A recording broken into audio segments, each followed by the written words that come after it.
The air in the rescue ship was thick with anticipation, tinged with the sharp tang of ozone and the cloying sweetness of xylem fluid. Kael, his pulse pounding in his ears, took a step closer to the wounded Lumina, careful to keep his movements slow and deliberate. The scene was a carefully choreographed ballet of trust and apprehension. One wrong step, one misinterpreted gesture, and the delicate truce could shatter.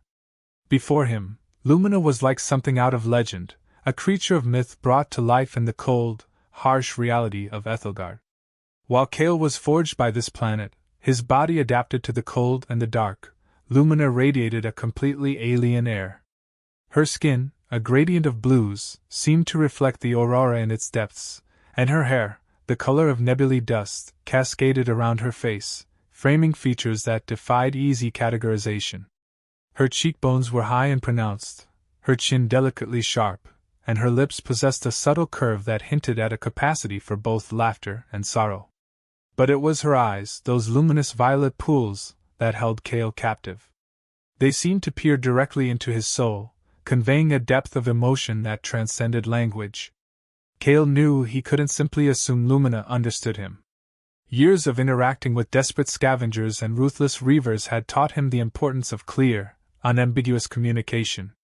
But how could he communicate with someone from another world, someone whose biology and culture were utterly foreign? He started with the basics. Pointing to himself, he mouthed his name slowly, carefully enunciating each syllable. Kael. Kaelin Thorn. He then pointed to her, hoping she would reciprocate. Her violet eyes flickered with understanding, but she remained silent. Perhaps her vocal cords were damaged, or perhaps her species simply lacked the physical structures for human speech. Instead, she raised her good hand, her fingers tracing a complex symbol on the dusty metal wall. It was a swirling, geometric pattern, unlike anything Kael had ever seen. He tried to replicate it on his glove, hoping to convey that he understood it was her name. Lumina watched him with a curious gaze. After Kael finished his replication, her arm moved forward and she placed his finger again on the wall, tracing over Kael's hand while making a vocal purr that sounded like her laughing. Kael knew it wasn't a perfect system, but it was a start. He decided to use a combination of gestures and visual aids to convey his intentions. Pointing to his mouth, he mimed the act of eating, then held up a dried ration bar. Lumina nodded slowly, understanding dawning in her eyes. Next, he needed to address her injuries. He pointed to the twisted arm, then mimed the action of setting a broken bone. Her eyes widened with apprehension, and she shook her head. He knew she was likely terrified, distrustful of a stranger in a strange and hostile environment. He needed to show her that he was trying to help, not to harm. He slowly lowered his weapon and placed it on the ground, making a clear gesture of surrender. Then, he took a small, salvaged medkit from his belt, carefully displaying its contents: bandages, antiseptic, and a painkiller injector. He pointed to the gash on her forehead, then mimed the application of antiseptic, his movements gentle and deliberate. Lumina watched him intently, her violet eyes unwavering. She seemed to be weighing her options, trying to gauge his sincerity. Her fear, Kael could feel, was nearly palpable. Then, something unexpected happened. She used the hand, almost pleadingly, to his face and gave him a sad, knowing look. Then, she closed her eyes and gave a slight nod. Kael's heart broke for this girl, alone, hurt, not knowing if she could trust him. With the slightest shake in his hands, he took out a damp cloth to wipe away what he could in the wound. The touch made her flinch. Getting Lumina back to Bear's Den was a feat of endurance, a testament to Kael's strength and Lumina's quiet determination. The rover, designed for a single occupant, strained under the added weight, its treads slipping on the treacherous ice. The biting wind, a constant presence on Aethelgard, seemed to mock their efforts, whipping snow into their faces and stealing away their heat. Kael had made a makeshift harness to support Lumina's injured arm, improvising with scavenged straps and a thermal blanket. But the journey was agonizing for her. Every jolt of the rover, every gust of wind, elicited a silent gasp, a tremor that rippled through her body. He stopped frequently, offering her sips of recycled water and murmuring words of encouragement, though he doubted she understood. Finally, after what felt like an eternity, the familiar silhouette of the Wailing Ridge loomed before them. The icy spires, usually a source of foreboding, now felt like a welcoming beacon, a promise of warmth and relative safety. The entrance to Bear's Den was hidden behind a collapsed ice wall, camouflaged with layers of snow and rock. It was a tight squeeze for the rover, the passage leading into a narrow, winding tunnel. Kael carefully maneuvered the vehicle, its headlights casting dancing shadows on the glistening ice walls. The den itself was an anomaly, a haven carved into the glacier's heart. A natural fissure had been widened and reinforced with scavenged metal supports, creating a chamber shielded from the worst of Aethelgard's fury. Geothermal vents, cleverly tapped and channeled, provided a constant source of heat, maintaining a relatively stable temperature that hovered just above freezing. It wasn't exactly tropical, but after weeks of living in the frozen wastes, it felt like paradise. Inside, the den was Spartan but functional. Bunks fashioned from salvaged ship plating lined the walls, covered in thermal blankets and worn furs. A small cooking area featured a rudimentary stove powered by geothermal energy, along with a collection of dented pots and pans. Shelves carved into the ice held a meager supply of dried rations, medical supplies, and salvaged tools. The air filtration system, painstakingly assembled from salvaged components, hummed quietly in the background, removing the toxic gases that permeated the outside world. Kael relied on this system with an urgency. He didn't want Lumina to get any worse. And then, there were the keepsakes. Tucked away in a small niche, protected from the elements, were the remnants of Kael's former life, a faded photo of his family, his wife's old necklace, a hand-carved wooden flute that Lyra used to play. These were the reminders that he had had in his previous life. With Lumina safely resting on one of the bunks, Kael set about making her as comfortable as possible. He cleaned her wounds with antiseptic, bandaging them with practiced efficiency. He offered her a thermal blanket, carefully wrapping it around her shivering form. He even managed to coax her into drinking some warm broth, a concoction made from recycled water and dried algae. His body warmed with her inside. That night, huddled beside the geothermal vent, Kael tried to explain to Lumina what had happened to Aethelgard. He used gestures, drawings on the ice, and a few salvaged holographic projections to convey the story of the mining boom, the Great Collapse, and the Alliance's abandonment. Lumina watched intently, her violet eyes reflecting the flickering light of the vent. She seemed to understand the concept of a lost civilization, of a world consumed by greed and ecological disaster. She asked not a single thing to Kael. One evening, while they were eating their meager meal, Kael took out the wooden flute, a memento of his time before the tragedy struck. To his surprise, Lumina perked up with excitement. He nodded to his face, and she mirrored with her fingers. Kael, to pass the time, started playing a song, and Lumina with the purrs of her throat. She played a beat on her hip, and the duo began a band together. Weeks turned into months in the relative sanctuary of Bear's Den. Lumina healed, her body adapting with surprising speed to the harsh Aethelgardian environment. But their dwindling supplies cast a long shadow over their newfound tranquility. The protein vats were running low, the algae farms were struggling under the dim geothermal light, and the scavenging runs were becoming increasingly dangerous. Kael couldn't risk the survival of them both on a single, dwindling resource pool. The decision was inevitable, but difficult. They needed to move on, to find a more sustainable source of food and resources. But where? Kael knew Aethelgard like the back of his hand, and the options were grim. Most of the accessible ruins had been picked clean years ago. The few remaining settlements were fiercely guarded, often hostile to outsiders. He spread a tattered map of Aethelgard across a bunk, the faint glow of a handheld projector illuminating its worn surface. Lumina, still unable to speak his language, watched intently, her violet eyes tracing the intricate lines and symbols. The Wailing Ridge? Kael pointed to a heavily marked area in the western mountains. Legends say there's an ancient settlement hidden deep within. The Citadel of Echoes. A place built before the collapse. He knew it was a long shot. The Citadel of Echoes was more myth than reality, a whisper passed down through generations of survivors. Most dismissed it as a fairy tale, a desperate hope in a world devoid of optimism. But Kael saw something in Lumina's eyes when he mentioned it, a flicker of recognition, a spark of something he couldn't quite decipher. Perhaps, he thought, it was worth the risk. Lumina nodded slowly, her gaze fixed on the projected map. She tapped a finger on a particular cluster of mountains, then mimed the act of climbing, of enduring extreme cold. Kael understood. She knew the dangers, but she was willing to face them. The next several weeks were dedicated to preparation and training. Kael, a harsh but effective instructor, drilled Lumina on the fundamental skills she needed to survive in the frozen wastes. Shelter building. He showed her how to construct temporary shelters from snow and ice, how to identify sheltered alcoves, and how to reinforce existing structures against the wind and cold.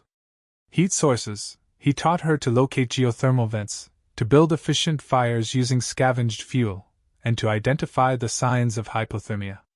Animal identification and avoidance. He showed her the tracks and habits of the local fauna, the mutated ice wolves, the scavenging snowhawks, and the bioluminescent frost stalkers. He emphasized avoidance above all else, but also taught her how to defend herself if necessary. It was during these training sessions that Kael truly began to appreciate the extent of Lumina's unique abilities. Her physiology was clearly adapted to extreme environments. She could withstand temperatures that would freeze a human solid. Her vision was acute, able to pierce through the thickest blizzards. And her strength, despite her slender frame, was remarkable. But what truly set Lumina apart were her energy-based abilities. He had learned that Lumina was a warrior priestess from her homeworld. During their combat drills, she can utilize a powerful energy force called xylem to attack. She utilized ancient training techniques. These included projectiles. She could launch blasts or streams of concentrated force, capable of shattering ice or disabling machinery. Defense. She could create shields of shimmering energy. Enhancement. Augment her strength and speed beyond normal level. Kael, though initially skeptical, quickly recognized the power of these abilities. He adapted his own fighting style to complement hers, combining his knowledge of close-quarters combat with her energy-based attacks. Despite these efforts, the language barrier was a constant challenge. Kael tried to learn Lumina's native tongue. It resulted in little more than some funny looks. One lesson where Kael almost died due to a beast got his understanding increased. While they were fighting, the two shouted in a frantic tone at each other. After the fight, they were able to understand some key words. Leaving the relative comfort of Bear's Den was like stepping into the maw of a frozen beast. The temperature plummeted, and the wind, already ferocious, became a howling gale that threatened to rip them from their feet. Snow, fine as powdered glass, stung their exposed skin, finding its way into every crack and crevice in their armor. The Wailing Ridge earned its name not just from its jagged, ice-sculpted peaks but from the mournful cries of the wind as it swept through its labyrinthine valleys and canyons. The mountains were like the teeth of some monstrous, skeletal beast, clawing at the sky, a perpetual threat to those who dared to traverse its frozen domain. Kael led the way, his internal compass calibrated to the subtle shifts in the magnetic field, his senses sharpened by years of navigating this treacherous terrain. Lumina followed closely behind, her violet eyes constantly scanning the horizon, her body moving with a newfound grace and confidence. She had taken to survival on Aethelgard with the quiet determination of a plant thrusting through the permafrost, adapting and thriving where others would have perished. The deeper they ventured into the ridge, the more hostile the environment became. Blizzards descended with blinding speed, reducing visibility to mere feet and burying them under layers of suffocating snow. They were forced to seek shelter in ice caves, huddling together for warmth, rationing their dwindling supplies.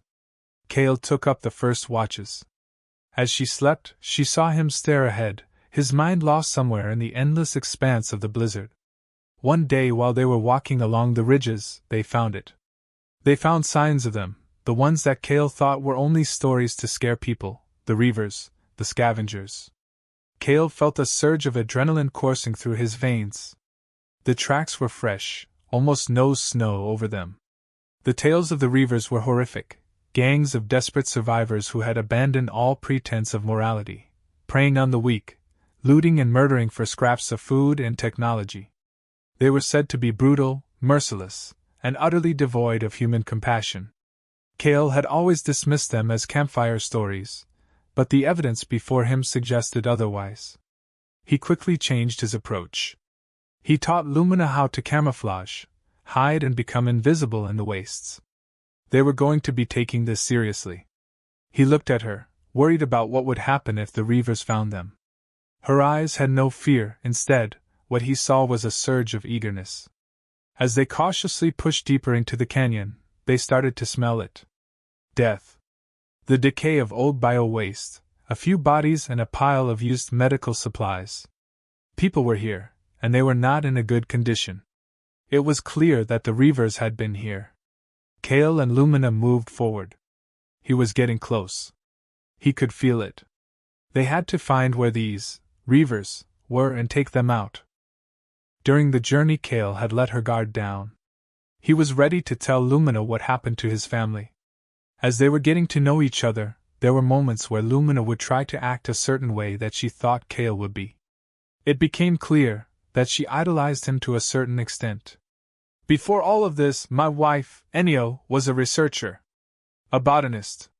Kael looked off into the distance as they approached the ruins, remembering her beauty. Her mind.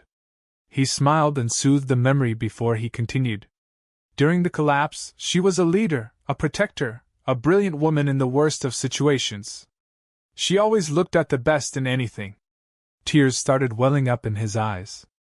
We also had a daughter, Lyra. She was very interested in music and sound. I would tell her stories, she loved them too. He wiped his face and shook his head. They both died during the collapse.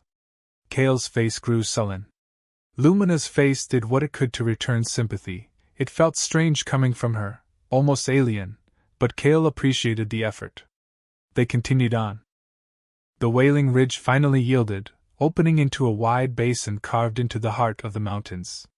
Here, nestled against the towering ice walls, lay the abandoned mining complex, a stark and haunting reminder of Aethelgard's fleeting prosperity. It was vast, far larger than Kael had imagined, a sprawling network of interconnected structures that seemed to cling to the mountainside.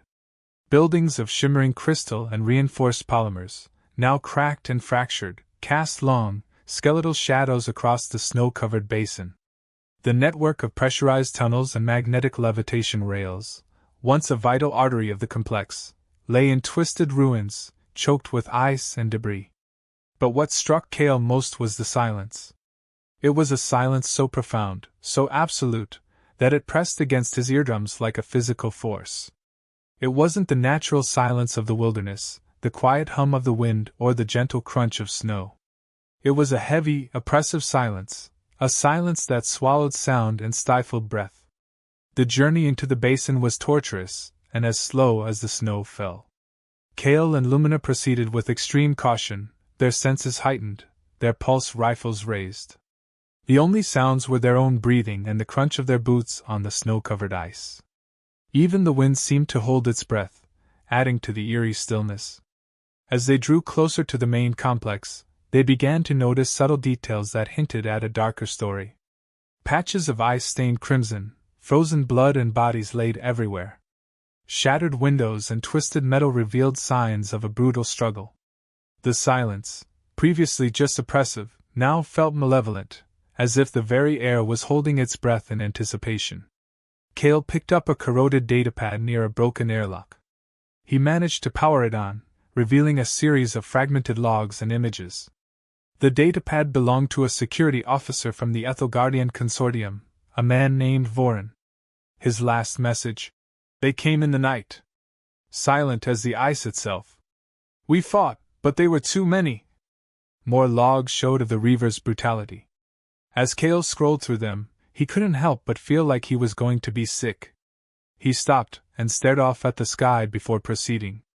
The discoveries didn't stop, and after they traveled further, they could see the end of it all: death.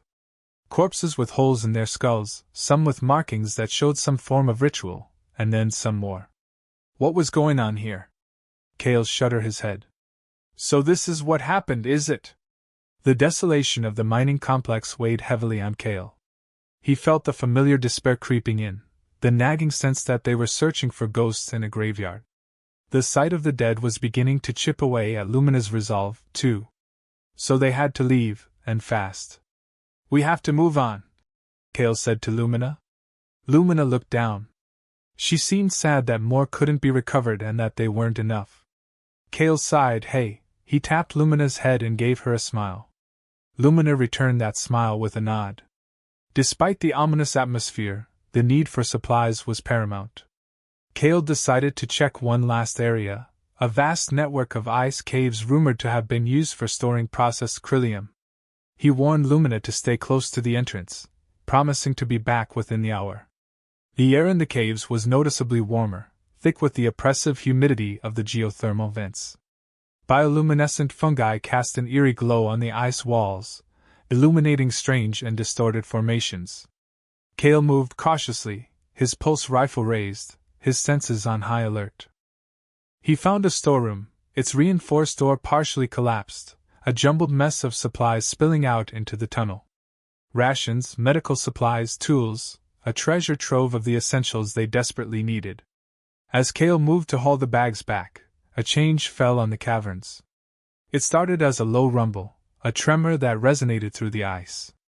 Then came the cracking, a series of sharp, explosive sounds that echoed through the tunnels. Kael knew what it was instantly, an ice-quake, a sudden fracturing of the unstable glacier. He was already too far in the depths and had to act fast. He spun around, shouting at Lumina to turn back. He started running towards his loved one. He was too late. The roof of the tunnel collapsed, sending a cascade of ice and snow crashing down upon him. He was thrown off his feet, the world dissolving into a chaos of blinding white and deafening noise. He was being buried. He saw Lumina in his sights, then everything went dark. Everything hurt. Consciousness returned in fragments. First, a bone-chilling cold that gnawed at his exposed skin. Then, the crushing weight of the ice, a sensation that threatened to suffocate him with every breath. Darkness. Absolute, impenetrable darkness. Panic clawed at Kael's throat. He tried to move, but his body was pinned beneath a mountain of ice and debris. The suit's environmental systems were failing, the oxygen levels dropping rapidly. He was running out of time. His past was on him. That was all he felt, in this place. But now, more than ever, he was remembering the words of his wife, and the joy of his daughter. He couldn't die, not like this. Not again. Then, a faint sound pierced through the suffocating silence. The unmistakable rhythmic thump of Lumina's energy pulses. She was alive. And she was looking for him. Kael focused on survival, not panic. He can hold out just a bit longer. He had to give her a signal. He had to guide her to his location. He activated the distress beacon in his comms unit. He was running out of oxygen, the pain was unbearable, and his vision started to fade. With one last push, he spoke to the comms hoping it can reach his friend. Lumina. I'm here. He blacked out. He heard a soft crack. The light exploded back into him as an amazing force pushed the ice away from on top of him. It was her. He saw Lumina standing before him, her face a mask of determination, xylem energy crackling around her hands, and the area around them, broken to pieces. He couldn't believe it. Lumina had saved him. She had defied the impossible, risked her life to save his. A human would have been crushed, but she wasn't human. Days blurred into weeks as Kael and Lumina pushed eastward, deeper into the Wailing Ridge. The subtle shift towards spring continued, the biting winds gradually replaced by a softer breeze carrying the faintest hint of thawing earth. Kael knew this early thaw could be deceptive, a false promise before the true fury of the ice returned. But for now, it was a blessing, making the journey slightly less punishing. The silence of the ridge began to yield small, tentative sounds. The faint trickle of melting ice, the rustling of wind through hardy, frost-resistant grasses, the distant cry of a snowhawk circling overhead. These weren't the sounds of civilization, but they were the sounds of life, a welcome change from the oppressive silence of the dead cities. One evening, Kael came across something that made her feel excited. It was the Citadel. Their long journey had finally come to an end. This place was a city, not in shape, but it could be a place for life. Although it had been taken over by Reavers. The perimeter walls were heavily guarded by the Reavers. Both Kael and Lumina could spot at least 10 different guards from the distance, and Kael would not have been surprised if the rest of the encampment had been guarded as well. However, Lumina gave off an unfazed state and took control of the operation. Kael watched, amazed. They waited for hours, even days before they made their move. He saw a lot of horrible things go on in the camp, things that Kael wouldn't even have considered in his lifetime before this. After so much waiting, Lumina told Kael. Today. So that's what happened. Using the techniques, the light dimmed. As they snuck close to the base, they took out 2 guards with ease. They found what looked like a power console. If they could take out the power, they would not be able to warn the other Reavers and they could attack the main body. They had to continue. With a flick of Lumina's hand, she disabled power to the whole camp. They got to the center quickly but were overwhelmed and the camp was in chaos. Kael started going to work. He was running and gunning, taking out everything in his path with the new tech and the experience. It made it almost easy. They fought and clawed. They made it work, as a team. After the events cleared up, they had to move on. So much was lost at the Citadel, and it could be possible that people were coming. Kael then started calling for survivors of Aethelgard, if anyone could hear them. And then, someone returned the call. When they find them, they would start together.